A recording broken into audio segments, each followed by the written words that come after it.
Good morning dear students. आज मैं आप लोगों को एक पोएट्री यानी कि पोयम आपके सिलेबस के इंक्लूडिंग मैं आपको पढ़ाने वाली हूँ। The room on roof written by Ruskin Bond. एक छोटी सी कविता है। इस कविता के माध्यम से रस्किन बॉन्ड ने एक बच्चे की भावनाओं को व्यक्त करते हुए बताया है कि एक बालक था, उसका नाम था रस्टी और उसके माता पिता की डेथ हो गई थी। तो उसके गार्जियन के रूप में जॉन हैरिसन ने उनको अडॉप्ट किया और फिर उसको अपने घर ले आए थे। लेकिन जॉन हैरिसन जो थे वो एक अंग्रेज थे और अंग्रेजों के डिसिप्लिन के हिसाब से रस्टी को ट्रीट करते थे। यानी कि अगर रस्टी कोई इनडिसिप्लिन होता था तो उसको बहुत मार पड़ती थी। उसको उनकी अलमारी के पीछे एक छड़ी रखी रहती थी और उस छड़ी से वो उनको मारते थे अगर वो कभी कुछ बात नहीं मानता था, यानी कि कभी डिसोबे होता था या इनडिसिप्लिन होता था तो हमेशा वो मार खाता था।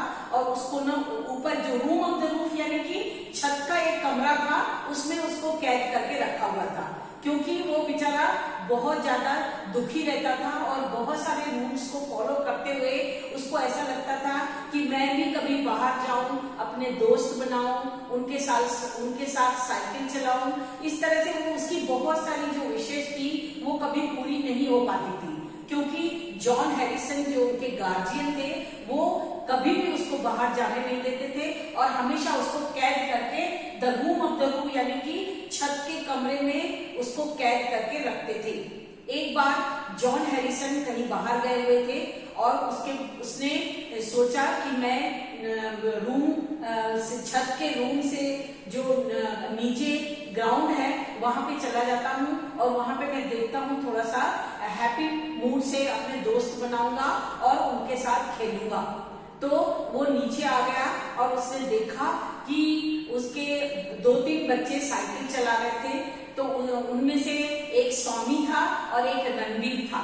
उसने दोनों के साथ दोस्ती कर ली और उससे पूछा कि आप मुझे साइकिल चलाने दोगे? तो उन दोनों दोस्तों ने उसको साइकिल चलाने के लिए दिया और उसके बाद उसको बोला कि ठीक है, अब तुम कल आना, कल होली है तो हम बहुत ज्यादा हैप्पी फील करेंगे और बहुत सारा खुशी बनाएंगे, होली के रंग के साथ हम होली खेलेंगे। इतने में वो जॉन हैरिसन बाहर से आ जाता है और उसको जैसे ही देखता है कि घर में कोई नहीं है, यानी कि रस्टी आउट ऑफ रूम है, रूम में कुछ भी नहीं, कोई भी नहीं है, तो उसने देखा कि वो चढ़ के ऊपर आ रहा था। उससे बहुत ज्यादा गुस्से में आके उसको छड़ी से बहुत मारा और उसको बोला तुम कभी यहाँ से बाहर नहीं निकलोगे, तुम आज बाहर क्यों गए थे? फिर इस तरह से वो काफी दिन निकल गए, कहीं बाहर नहीं जा पा रहा था, कभी कुछ कर नहीं पा रहा था। लेकिन उसको मन में ये था कि उसके जो दोस्त हैं यानी कि उसके जो दोस्त हैं स्वामी और रणवीर, उनके साथ उसको खेलने का बहुत मन कर रहा था। एक दिन फिर से वो जॉन हैरिसन बाहर गया। तो जब बाहर गया तो उसने वो नीचे उतर के आया और उसने होली के समय उसने अपने उस रंग से अपने आप को फेस पे रंग लगा लिया, सब चारों तरफ से रंग लगा ताकि उसको कोई पहचान नहीं पाए। स्वामी और रणवीर के साथ बहुत खुशी होके उसने सारा काम कर लिया, बहुत हैप्पी मूड से प्लेइंग कर ली, सारा खेल लिया। फिर उसके बाद अब उसने बोला कि मैं वापस घर नहीं जाऊंगा क्योंकि मैंने रंग लगाया तो अब मुझे कोई पहचान नहीं पाएगा। तो वो वहां से भाग गया और भाग गया तो फिर उसने उसको स्वामी को और रणवीर को बोला कि तुम मुझे अपने घर में लेके चलो, मैं अब वापस जॉन हैरिसन के पास नहीं जाऊंगा। तो उन दोनों बच्चों ने कहा कि रणवीर ने मना किया कि मैं तुम्हें अपने घर नहीं ले जा सकता हूँ, लेकिन जो स्वामी था उसने कहा ठीक है मैं तुम्हें अपने घर ले जाऊंगा और वहां पे मैं तुम्हें कोई काम भी दूंगा तो वो भी काम तुम कर लेना और हमारे घर में बहुत अच्छे से रहना। इस तरह से वो उसको अपने घर ले गया और उसने देखा कि उसकी जो कॉलोनी में बच्चे जो है ना वो इंग्लिश पढ़ने के लिए बहुत ज्यादा उत्सुक थे। तो उसने कहा कि मुझे इंग्लिश पढ़ाना आता है तो मैं इंग्लिश पढ़ा सकता हूँ। फिर उसने स्वामी से कहा कि तुम एक बच्चे को किसी को बुला लाओ, मैं उसको इंग्लिश पढ़ाऊंगा।